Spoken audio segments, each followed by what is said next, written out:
You ask Tiger to solve.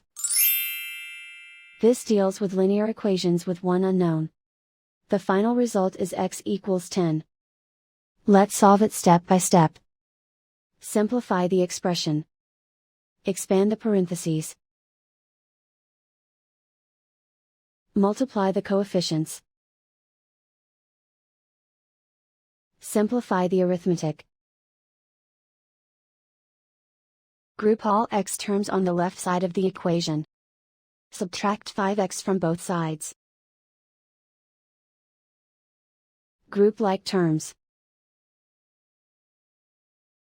Simplify the arithmetic. Group like terms. Simplify the arithmetic. Group all constants on the right side of the equation. Add 4 to both sides. Simplify the arithmetic.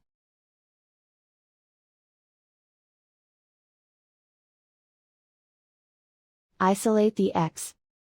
Divide both sides by 7. Simplify the fraction. Find the greatest common factor of the numerator and denominator. Factor out and cancel the greatest common factor.